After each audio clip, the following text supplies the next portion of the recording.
नमोस्तु महाराज जी, नमोस्तु नमोस्तु। महाराज जी, ये अतिथि संविभाग इसको थोड़ा विस्तार से समझना चाह रहे थे। और अगर हम आचार्य जी को आहार देते हैं तो कितना पुण्य होता है, और महाराज जी को आहार देते हैं तो कितना पुण्य होता है, पड़घन करके आहार देते हैं तो कितना पुण्य होता है, और सिर्फ चौके में जाके दूसरे में आहार दिया तो कितना पुण्य होता है। भगवान कृपया समाधान करें। बहुत अच्छा प्रश्न किया आपने। आप सुरेश जी लटेरी से 7 प्रतिमा हैं। आपकी अतिथि संविभाग के संदर्भ में जानने की इच्छा हुई है। मैं आपसे कहता हूँ, सर्वप्रथम अतिथि संविभाग होता क्या है? न तिथि इति अतिथि। अतिथि संविभागा अतिथि संविभाग। जिसकी कोई तिथि नहीं होती वो अतिथि होता है। अतिथि के लिए अपनी वस्तु में से हिस्सा निकालना अतिथि संविभाग व्रत होता है। अब आपको पहले ये बताएं, अतिथि संविभाग करते क्यों हैं? श्रावक अपने 12 व्रतों का पालन करता है, और आपको ये पता होना चाहिए, अवृत सम्यक दृष्टि से असंख्यात गुणी पापों की निचरा श्रावक व्रतों के पालन करने से होती है। श्रावक के 12 व्रत होते ही 5 अणुव्रत, 3 गुणव्रत और 4 शिक्षा व्रत। 4 शिक्षा व्रतों में कहीं पर भैया व्रत शब्द आया है, कहीं अतिथि संविभाग शब्द आया है। जो भी हो, बात यही है कि अपने को दान करना चाहिए। दान क्यों करते हैं? परम पूज्य उमा स्वामी महाराज बतलाते हैं, तदपाठ सूत्र के 7वें अध्याय के 38 नंबर के सूत्र को देखना। उन्होंने कहा है, अनुग्रहार्थम सस्सादि सर्गो दानम। अनुग्रह करने के लिए अपने धन का अतिसर्ग करना, त्याग करना दान होता है। अब अनुग्रह किसका? दोनों का। देने वाले दाता का भी अनुग्रह और प्राप्त करने वाले पात्र का भी अनुग्रह। दाता दान देता है, उसके लोभ कसाय का त्याग होता है, परिग्रह पाप का त्याग होता है। लेने वाला आहार लेता है, वह मुनिराज जो होते हैं, जिनको आहार दिया है वो लेते हैं, वे पात्र रत्नात्र की साधना करते हैं, स्वाध्याय करते हैं, भैया व्रत करते हैं, अनेक तप करते हैं। इनका भाई रत्नात्रय आदि के पालन करने का उनको सौभाग्य मिलता है। इसमें श्रावक के द्वारा दिया गया आहार दान आदि का भी बड़ा योगदान होता है। फिर आपने पूछा कि आचार्य श्री को आहार देने में कितना मिलता है लाभ, और मुनिराज को कितना मिलता है, अपने द्वारा बनाकर देने में कितना मिलता है, और दूसरे के द्वारा कितना मिलता है। इसमें एकांत नहीं है। भैया व्रती के 10 वेद आते हैं, आचार्य उपाध्याय आदि। आचार्य परमेश्वरी की दायित्व मोक्ष मार्ग में ज़्यादा होते हैं, तो उनके आहार देने विशेषता तो आती है, मगर दाता के लिए ये सोचना चाहिए, दान में एक पात्र के विशेष होने से विशेषता नहीं आती। क्योंकि दान की विशेषता के लिए अगला सूत्र भी बताया है, विधि द्रव्य दात्री पात्र विशेषा तद विशेषा। विधि की विशेषता से, द्रव्य की विशेषता से, दाता की विशेषता से और पात्र की विशेषता से दान में विशेषता आती है। मान लो हमारे पास में एक प्रश्न पत्र है, उसके कुल 100 अंक हैं। कितने अंक? और एक एक प्रश्न 25 नंबर का है। अब विधि आपकी विधिवत है, जैसा पड़घान करने का तरीका है, शुद्धि करने का तरीका है, और फिर पड़घान के बाद उच्चासन, फिर पाद प्रक्षालन, भोजन, नमोस्तु, मन शुद्धि, वचन शुद्धि, काय शुद्धि और आहार शुद्धि, ये नवदा भक्ति आपकी विधिवत संपन्न होती है तो ये 25 नंबर आपके खाते में आते हैं। फिर इसके बाद द्रव्य होता है, अन्न जल शुद्ध जो बोला है, जैसा चरणानी योग में क्रिया कोश में द्रव्य की भोजन की शुद्धि बताई है, मर्यादा का भोजन तैयार करने को जैसा बताया है, शरीर की शुद्धि कपड़े आदि की शुद्धि जैसी होती है वैसी करते हैं। जल पानी विशेष तरीके से छाना जाता, विशेष छानते हैं तो द्रव्य विशेष के माध्यम से भी 25 अंक दाता को प्राप्त होते हैं। इसके बाद में दाता की भी विशेषता होना चाहिए। आचार्यों ने 7 दाता के गुण कहे हैं, श्रद्धा तुष्टि भक्ति विज्ञान क्षमा सत्यम, ऐसे ही थे सतगुणा तम दाता रंप संसंति। श्रद्धा होना चाहिए, पात्र छोटा और बड़ा नहीं होता है, अधि रत्नाद्र की आराधना करता है, हो सकता आचार्य परमेष्टि से अधिक विशुद्धि मुनि राज्य की हो सकता मुनि से ज़्यादा विशुद्धि और भी आरिका की एलक चिल्लक की ब्रह्मचारी की और हो सकता है वर्षों पुराने मुनिराज से ज़्यादा विशुद्धि आज के दीक्षित महाराज की हो। इसलिए अपने को ये सोचना हमको पात्र प्राप्त हुए हैं, ये श्रेष्ठ ही हैं। जो अपने को मिला है उसी को श्रेष्ठ मानना चाहिए। बड़ा छोटा क्या होता है, आपको लोक व्यवहार में पूछता हूँ, अपनी दुकान में 5 रुपये की कमाई हुई, पड़ोसी के यहाँ 500 रुपये की हुई, बड़ी कमाई कौन सी है? बोलो ना। अपनी दुकान में 5 रुपये की कमाई हुई, बाजू वाले के 500 रुपये कमाई हुई, बड़ी कौन सी हुई? क्या 5 रुपये की? क्यों? हमारा तो 5 रुपये में निर्वाह होना है, हमारा परिवार तो 5 रुपये में चलेगा। सामने वाले क्या, तो किसी के यहाँ तीर्थंकर महाराज भी आए, उसका पुण्य अपनी जगह है, मगर हमारे यहाँ तो छुल्लक जी महाराज आए, हमारा तो वही सौभाग्य। तो ये श्रद्धा बना के चलो तो आपको श्रद्धा गुण मिलेगा। दाता का एक गुण है। तो संतुष्टि जो भी आ गए स्वीकार है, भागे हैं, खाली तो नहीं रहे हैं। भक्ति होना चाहिए, गुणगान अच्छे से हो, विज्ञान विवेक होना चाहिए क्या दे रहे हैं। हम तो रोज कहानी देखते हैं आप लोगों की। अब आँख रोटे ले लो महाराज, आपने 3 दिन पहले फोड़ के रख ली, काले पड़ गए, उसमें तेल निकलने लगा, कड़वे हो गए, उन्होंने दिया हम भी देंगे। क्यों महेंद्र बाबा जी? हाँ, अरे थोड़ा और ले लो। कैसा लग रहा है, क्या हो रहा है, ये सोचना अपने लिए। कई वस्तुएं होती हैं, दाल भी जल जाती है कई बार। अरे दाल तो लो कर ली थी आपने, खीर दूध भी जल जाता है। तो अपने को विवेक रखना चाहिए। साधु से निवेदन करो, 1 बार करो, 2 बार करो, 3 बार करो। पटकना उचित नहीं, जबरदस्ती करना उचित नहीं। हो सकता है आपने पटक दिया, उन्होंने समता भाव से ले लिया, प्रतिकूल हो गया तो आपका विज्ञान गुण समाप्त हो गया। ठंडी में आप लोग ठंडाई पिलाओ, क्या ठंडी में आप लोग आंवरिया बनाओ, गर्मी में आप अच्छे से क्या उकाली बना के पिलाओ, खिचला बनाओ, खींचे बनाओ, गरम वस्तु दो, मेथी के लड्डू बना के चलाने लगो। गर्मी में तो विज्ञान नहीं कहलाएगा।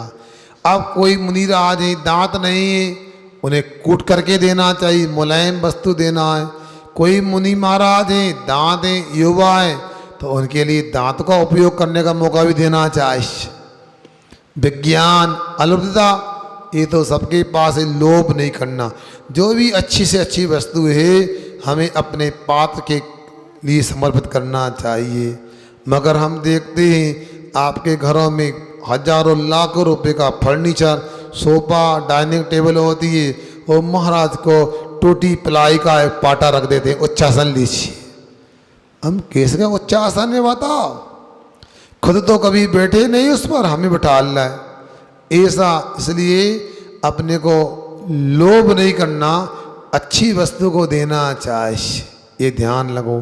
क्षमा, यदि मान लो कोई असाधर्मी बंधु से गलती हो जाए तो क्रोध नहीं करना।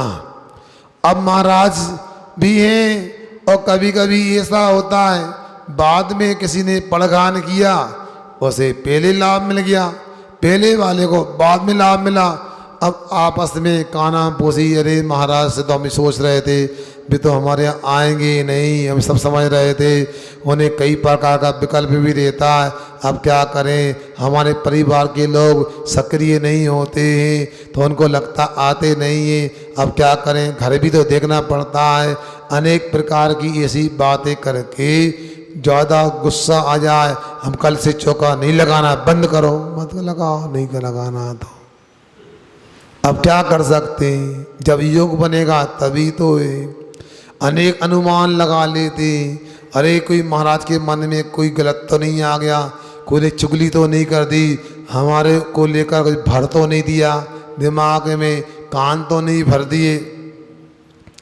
अरे इतनी बातें क्यों करते हो, क्षमा धर्म को याद रखो, ना क्रोध करो, ना कोई उद्वेलित हो, अपने को तो अपना कर्तव्य करना, द्वारापेक्षण करने का, पड़गहान करने का, सत्यम सत्य भी बोलना चाहिए।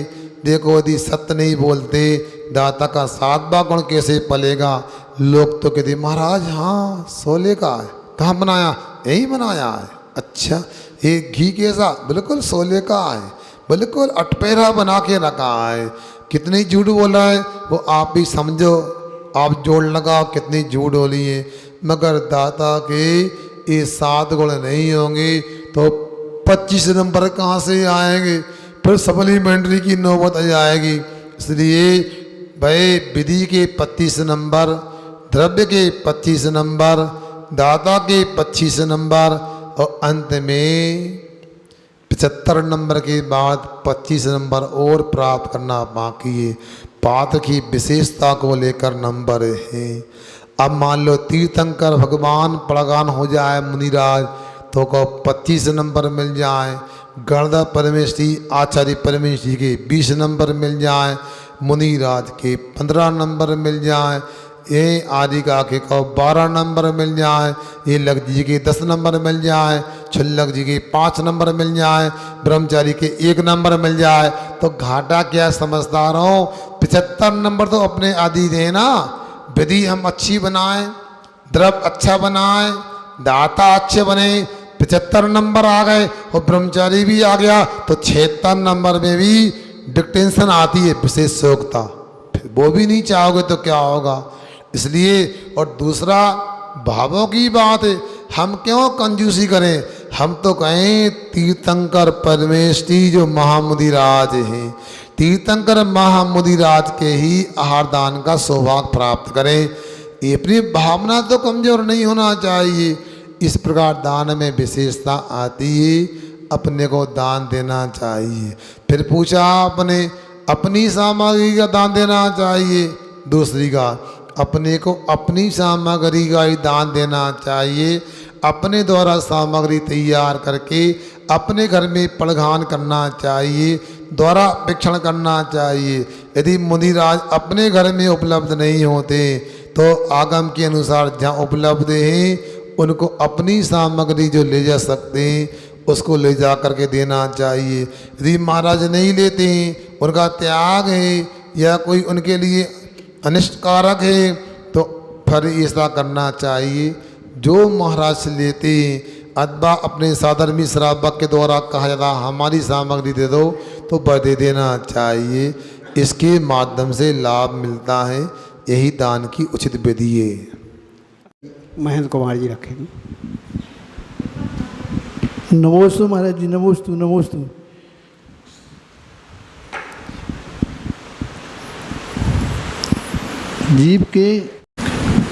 जीव मूर्ति अमूर्ति किस अपेक्षा से होते हैं, किस अपेक्षा से मूर्ति का मूर्ति? बाबा जी अध्यात्म का प्रश्न कर रहे हैं। जीव अमूर्तिक होता तो किस अपेक्षा से, और मूर्तिक होता तो किस अपेक्षा से। सुनो, ऐसा है हमारे यहाँ पर एक निश्चय नहीं है और दूसरा व्यवहार नहीं होता है। निश्चय नहीं जो होता है वो अभेद को विषय करता है और व्यवहार नहीं भेद को विषय करता है। उसी प्रकार से द्रव्यार्थिक नए और पर्यार्थिक नए भी होते हैं। द्रव्यार्थिक नए जिसका द्रव्य से प्रयोजन होता है और पर्यार्थिक नए जिसका पर्याय से प्रयोजन होता है। तो द्रव्यार्थिक नए से देखें तो जीव अमूर्तिक ही होता है और पर्यार्थिक नए से देखें जीव संसार अवस्था में मूर्तिक होता है और सिद्ध अवस्था में अमूर्तिक भी होता है, अमूर्तिक होता है। इस प्रकार जानना चाहिए। अगली जिज्ञासा के लिए श्रीमती रूबी जैन। नमस्ते नमस्ते महाराज जी, जैसे अपन घूमने जाते हैं वहाँ पर फेमस मंदिर वगैरह रहते हैं अदर कास्ट के, उनमें जैसे अपन देखने जाते हैं, अब अपन के तो संस्कार में है कि मंदिर को देख के ही हाथ जोड़ जाते हैं, तो ऐसी स्थिति में मतलब क्या करना चाहिए? देखो, हमने क्या कहा हमसे, मंदिर तो पवित्र स्थान होता है मगर मंदिर क्या होता है जहाँ वेदी पर भगवान विराजमान होते हैं। भगवान क्या होते हैं? जिनके पास में पूर्ण ज्ञान होता है। सुनो ध्यान से, अब प्रश्न कर दिया तो उसी प्रकार उत्तर देना होगा हमारे लिए। हाँ, तो पूर्ण ज्ञान जिनके पास होता है वो भगवान होते हैं। अब आप समझ सकते हैं पूर्ण ज्ञान किसके पास होता है? जिनके पास 18 प्रकार के दोष नहीं होते, जन्म जरा मृत्यु आदि 18 दोष नहीं होते। आप सोच लो कि मंदिर में जो विराजमान है क्या उनके पास में 18 दोष है क्या? नहीं। क्या उनका जन्म दोबारा नहीं होगा? उनका बुढ़ापा नहीं आएगा? क्या वो कपड़े नहीं पहनते? क्या उनको राग द्वेष नहीं?